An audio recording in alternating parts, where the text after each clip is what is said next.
வில்லில் ஏற்றப்படும் நாண் ஸ்ட்ரிங் ஆன்மீக ரீதியாக மிக ஆழமான தத்துவங்களைக் கொண்டது. குறிப்பாக யோக கலை மற்றும் வாழ்வியல் நெறிகளில் இது பின்வருமாறு விளக்கப்படுகிறது. மன ஒருமைப்பாடு ஃபோக்கஸ். வில் என்பது நம் உடல் என்றும் நாண் என்பது நம் மன உறுதி வில் பவர் என்றும் கருதப்படுகிறது.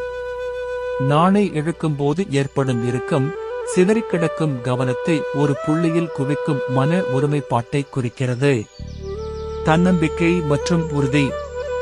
நாண் தளர்வாக இருந்தால் அம்பு இலக்கை அடையாது. அதுபோலவே ஒரு மனிதனின் கொள்கைகளும் லட்சியங்களும் நாண் போல உறுதியாக இருந்தால் மட்டுமே வாழ்வில் வெற்றி எனும் இலக்கை அடைய முடியும். பற்றற்ற நிலை.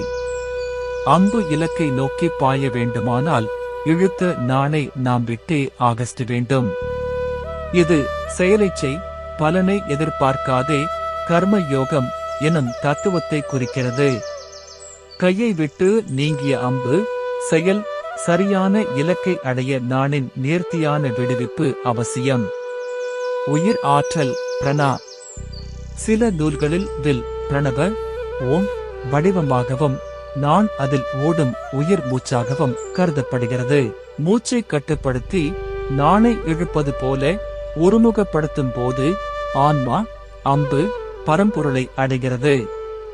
சமநிலை. நாண் மிக அதிகமாக இழுக்கப்பட்டால் அருந்துவிடும், குறைவாக இழுக்கப்பட்டால் அம்பு வேகம் பெறாது.